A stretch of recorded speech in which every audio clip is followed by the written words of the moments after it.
Well guys, I'm gonna say something that I never thought I'd say. I bought a BMW M5.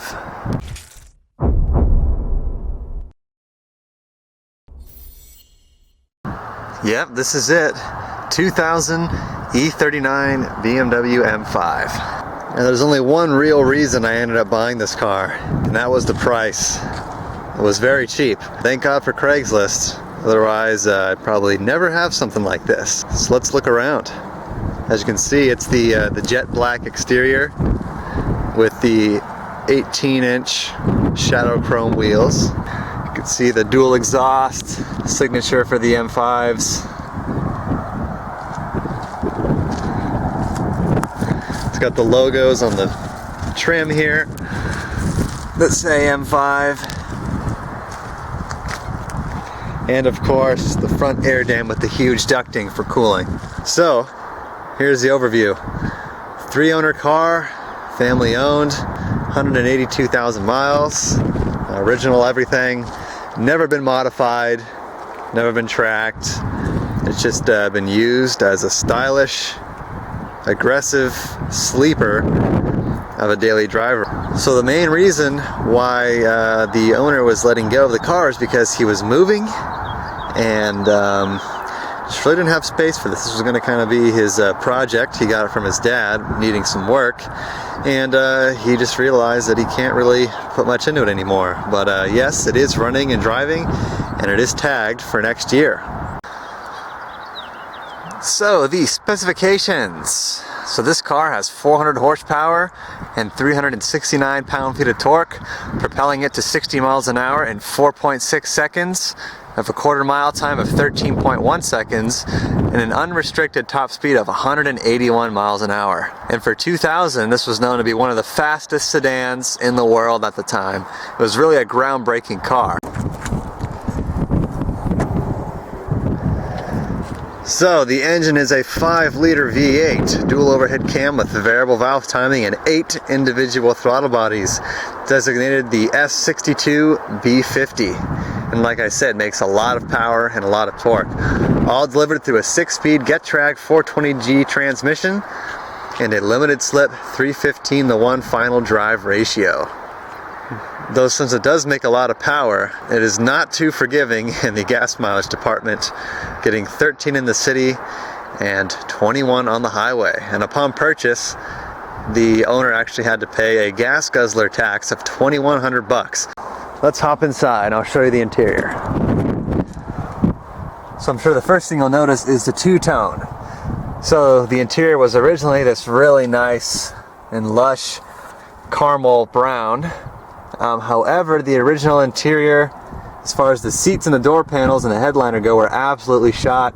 The metal frame and the bolstering was showing, the leather was peeling all over the door panels, and the headliner was sagging. So before he put it up for sale, the previous owner just swapped in seats, door panels, new carpet, and a headliner. The carpet and headliner were brand new. However, the door panels and the seats were out of another E39 parts car. Let's hop on in. It is very similar to the standard 540i, which is the trim below this, but it has every single feature that BMW could provide for this series of car, like the sat-nav, integrated phone, tire pressure monitoring, headlight sprayers, a sport mode that adjusts for steering wheel feedback and throttle response, and of course your onboard computer. And now you can go through all the features. Of course, your GPS navigation, which will load all the options here. The camera will kind of focus on the screen. And you have your address book, last destination, map, which I will show you, which is not calibrated, so it kind of thinks I'm in the ocean in some other city. But that's kind of the least of my priorities. And of course, you have your onboard computer, which will tell you statistics of your driving, your sound mixer, which is pretty cool, and your auxiliary ventilation, which is a fancy feature which keeps the heater running while the car is off and parked. what am I doing with this car? Well, my plan is to flip it. I mean, I came across this thing on Craigslist and I just could not pass it up as an opportunity to make a little bit of money. It does need some attention in the interior, such as we're missing a visor here, a little illuminated emblem on the shifter is missing. The hood latch, unfortunately, is broken, so I got to use some nifty pliers. And the rear seat back mounts on the top are missing, so it kind of flops around a bit. And also, before I forget, notice anything missing down here? There is no gas pedal, just a rod sticking down. So I guess the mount to the gas pedal broke when he was changing out the carpet, and we got that. So that's one of the main functional things. I mean, you can still use it, you can still hit the gas, but it's kind of awkward. Your foot will slip off sometimes, and you have to kind of get at a certain angle to put it to the floor, so to speak. Let's go ahead and fire this thing up. Fires up good, has a little bit of a Vanos rattle at certain times. You'll notice a couple things. That and that. So that right there is due to the infamous insufficient airflow for the secondary air pump. So as you M5 guys will know, that the air lines in the head will get clogged up with carbon from, you know, basically driving it in the city too much. Oh, and there's that. Got a bad coolant level sensor. So, and that airbag light is on because the seatbelt buckle for the passenger is missing.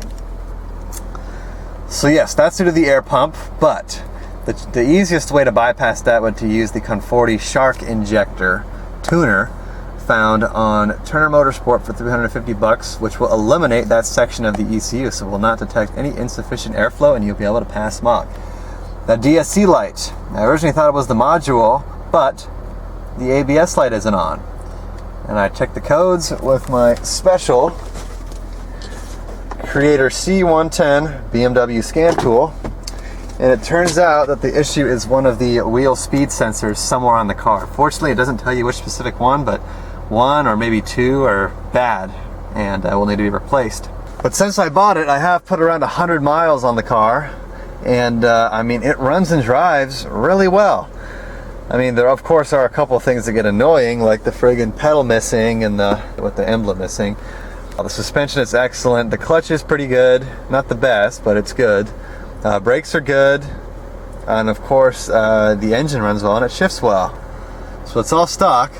We'll give her a couple revs here and see if you can hear the engine. It is kind of quiet, but what the hell.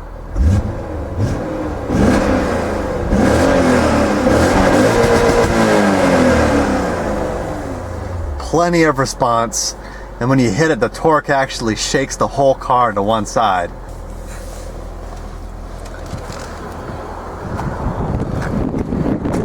The exterior is actually super clean. The paint is in excellent shape and there's no major body damage. You know, besides some minor scratches here and there from just driving, the only significant damage on the body are these two really nasty dings.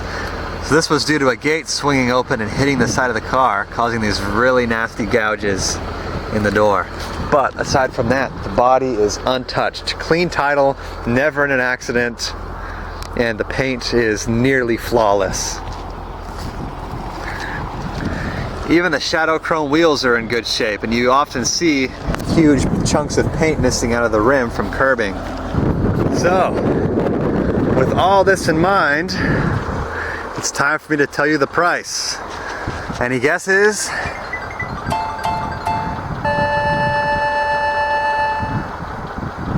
$3,400.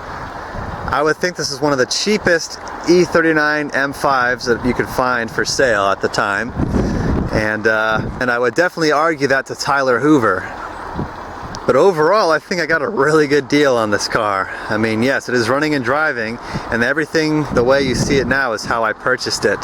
So my plans are to flip the car. So I'm gonna fix a few things first, hopefully sell it and make some money off of it. And all that money, of course, will go towards the 240Z, restoring that. But I think this is going to be a fun journey. I mean, it's already pretty exciting that I have a friggin' legendary M car in my driveway here.